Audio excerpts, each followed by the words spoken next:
Well, y'all, as you see behind us, we got a special guest. What's your name, young lady? Paula Smith. Paula Smith. Fishing with Paula Smith on YouTube. Before we get into her interview, we were supposed to give away a rod. Yep. And so we're going to do that. And I just loaded everybody up in chat. Miss Paula, I'm going to randomize this. And usually we pick a number between 1 and 5 for how many times I randomize. So why don't you give me a number between 1 and 5? 3. All right, 3 it is. 1, 2, and is this a scam? Can you see? I mean, No, I'm blind. Oh, she's blind. Did I win? Did I win? 3. Derek Nichols. Derek Nichols, you won. Did I win? You're here. You can't be in chat. But Derek Nichols, you won rod number 7. So make sure you email Steve at catfishinginfo@gmail.com. And I've been writing these down. So congratulations, Derek. Miss Paula. Yes. Where did you drive all the way from today to come meet us today? I drove all the way from, Humphreys County, Tennessee. Humphreys County, Tennessee. What big city is that close to? Waverly. Okay, how about a bigger city? Okay. Nashville. Nashville. Okay, It's about an hour west of Nashville. And we're under a flood right now. Really? Yeah, I got up this morning, no electricity, water running down the driveway. Loretta Lynn's, the dam, it's going over. We're under a flood. I might have to swim home. Uh-oh. Ken, did you bring the boat with you? Yeah. Obviously, she's got her number one supporter with her, Mr. Ken Smith. He's on the other side of the camera. So thank you for bringing her down and supporting her. And so how did you get started in this catfish journey? Have you always catfished, or did you catfish when you started when you met Ken, or how did it all start? Being born in the country, that's all you had to do was either work in the garden, work in the fields, or sneak off and go fishing. My first fishing pole was a cane pole. So my father, my brothers, we'd sneak off, go fishing, and it just stuck with me. Well, Paula's notoriety, I think, came 3 or 4 years ago when she caught a catfish as big as her.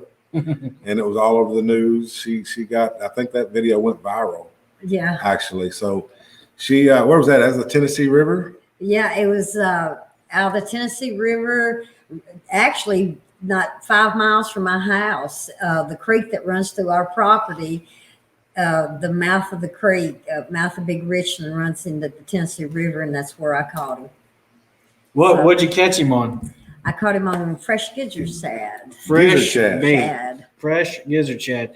And since then, you kind of you've been catching big fish since then too, right? That's not like you were one and done. You've been catching big fish. I was catching big fish before that one. Okay. I had an 82 before the 88, a couple months prior to that, and lots in between, flatheads and blues. Mm-hmm. And since then, I've caught quite a few more. A couple of weeks ago, I caught an 84. I can't do anything about it because I signed a disclosure. But as soon as She took a rider out. yeah, I took a rider out to do a magazine article on my fishing, and I went to I didn't want to go because it was cold, and I thought, well, I can't do him like that, so I took him to an area that I'm not familiar with, and I set up on the first bend in the river. I seen some logs. I seen some fish. I thought, I'm going to give it a try.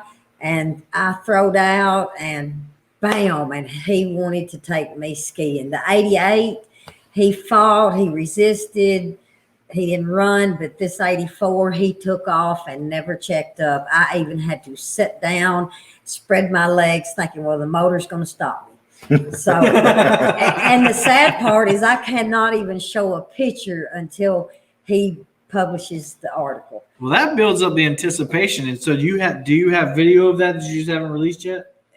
I don't have it on my phone, but I Okay. have pictures, but I signed a contract. So you couldn't video it.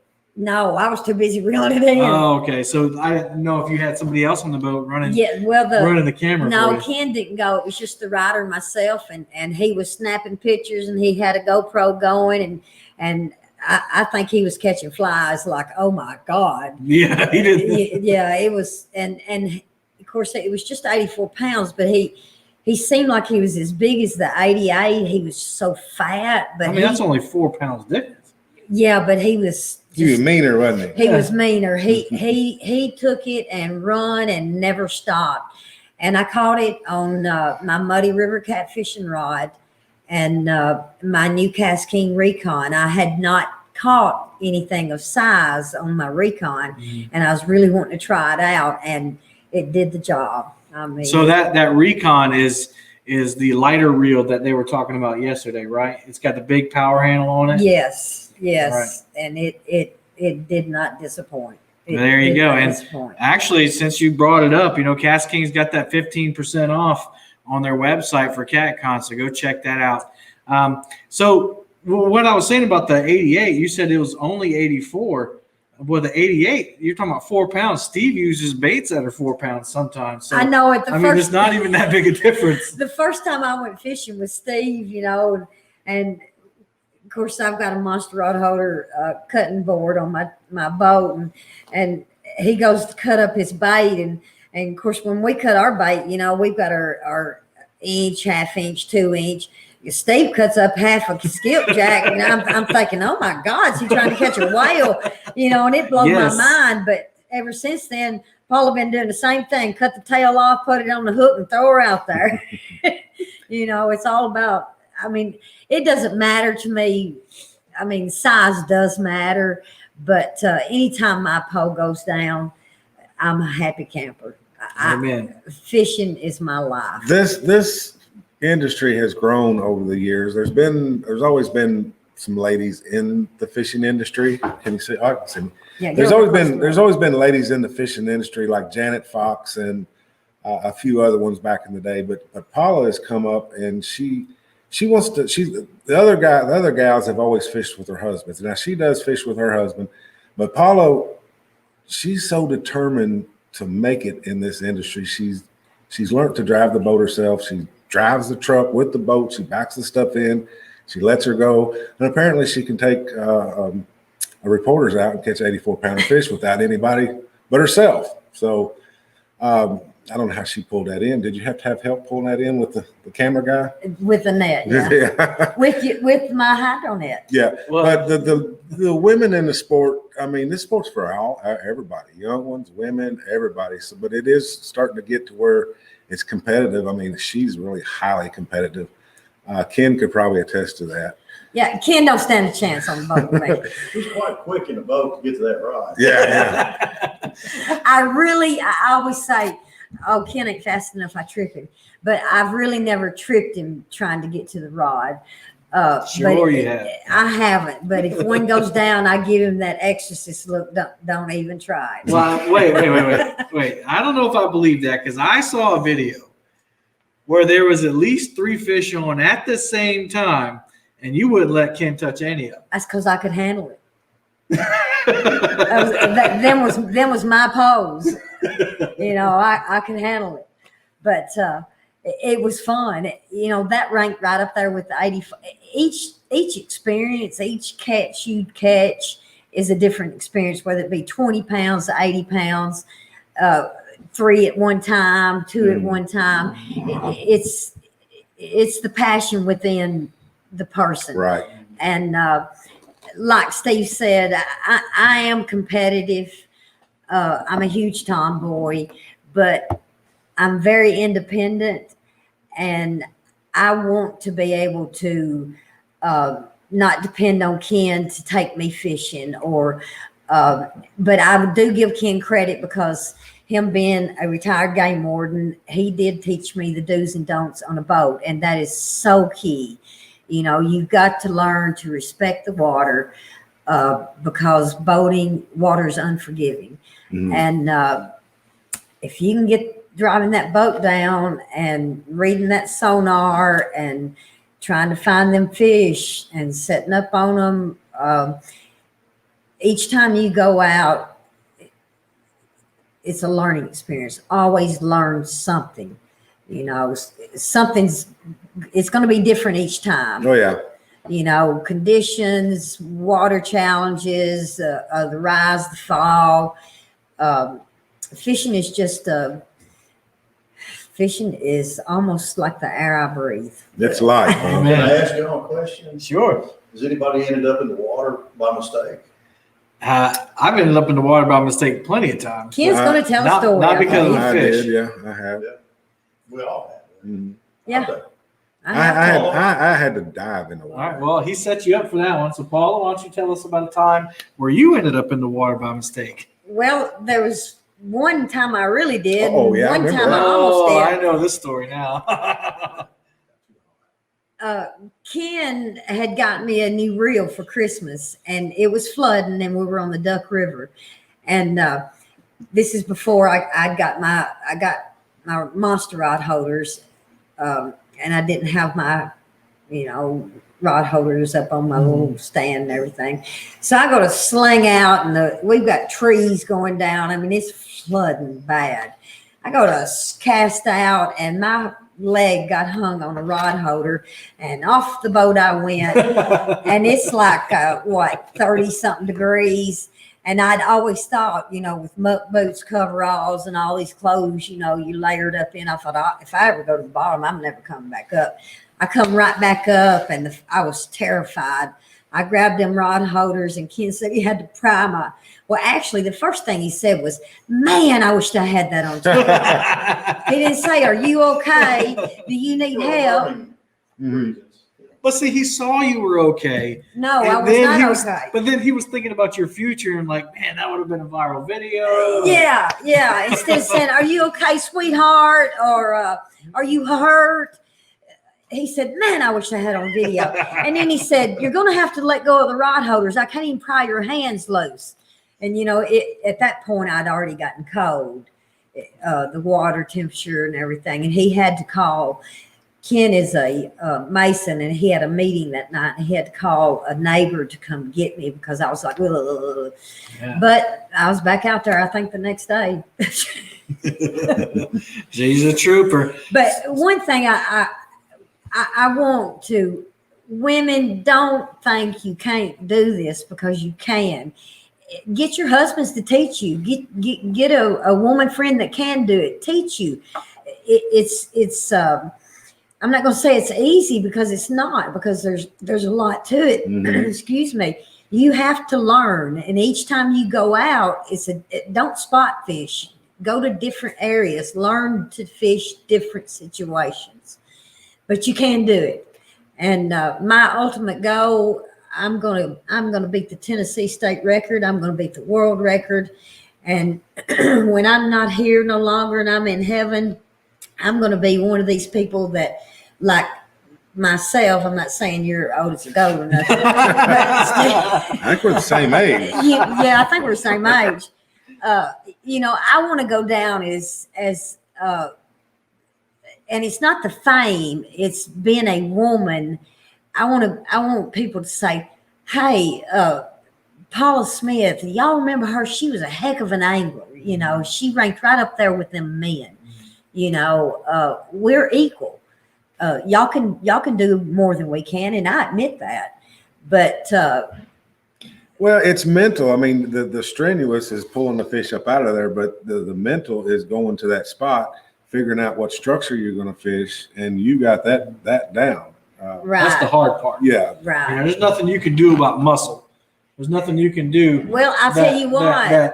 that will make you like as strong as Steve to pull it in. Right. Y'all But as can far lift as the 100 hard pounds stuff, easier. you figured that out. Right. And you'd be surprised at, just like the 88, Ken said, "I can't get him in. You're going to have to help me." And I'm right-handed. I went over with my left hand. It was like, whoa, you'd be surprised. You had that adrenaline going Yeah. on. That's Right. super strength. Right. And I work, I'm in maintenance, and I work on a farm. I've got 2 grandsons. One is 5 and one is 9.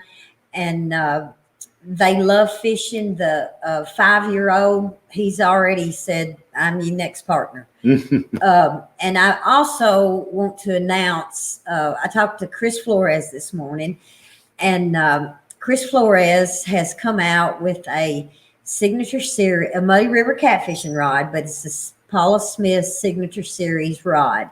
It's not going to be available to be seen, but he'll talk about it this afternoon. And that is like it was supposed to be available, but this Right. pandemic has kind of slowed things down. And I mean, Kris is probably glad that the Catfish Conference wasn't for real this year, because, and he's in the same boat as a lot of folks. They don't have product. They can't get the product because of the pandemic.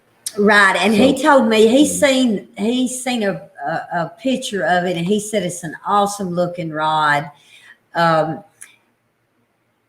Lots of people want to leave their kids or grandkids, lots of money. And I wish I could do that, but I'm a poor person. Excuse me. But my grandkids will be able to grow up and tell their kids, hey, your grandmother had her very own rod. I mean, it's like I made it in the man's world. You're coming on up. And For I'm not nowhere near finished, I promise you. Well, that's good. You're always going to learn. You just need to go to different bodies of water, put what you know into that, And keep trying, never give yeah. up. Mhm. Never give up. Now, I do have a kind of a serious question, and it's meant in all with no joking at all. But do you think that there's a shortage of female anglers in catfishing because there's a shortage of females that want to catch catfish, or that they're just not in the right being put out or supported? I think it's a little bit of both.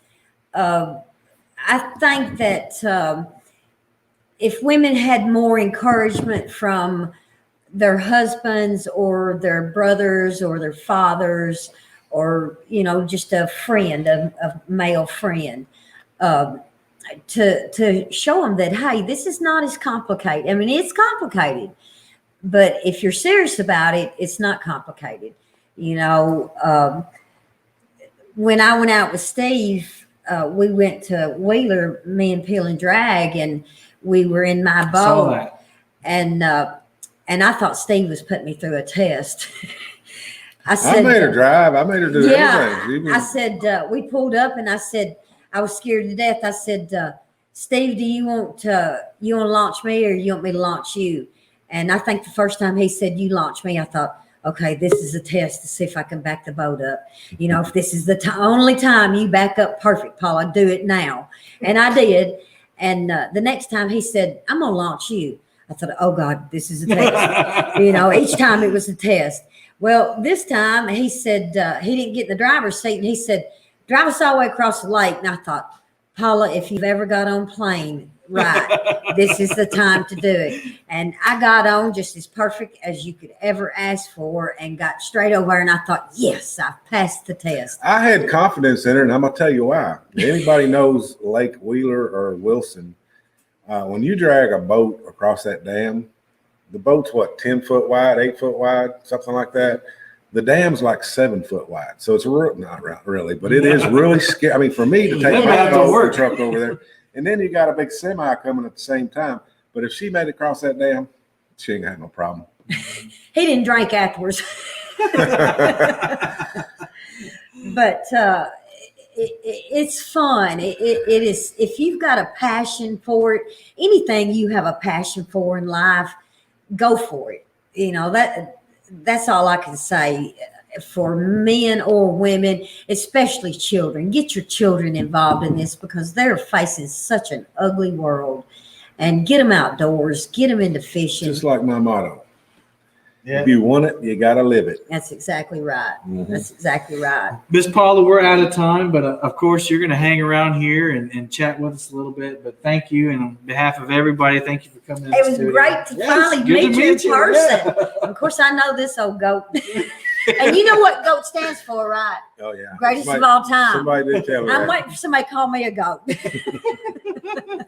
Yeah, I had somebody call me a goat last year, and I had to get on Facebook. I did too. Somebody called me a goat. Am I be offended or what? And they called me- That's what I thought. I thought somebody called Steve a goat. What's that mean? All right, y'all. We're going to take a brief. I know it's time for Catfish Crazy. We're just going to take a quick second to reset, and we'll be right back with you.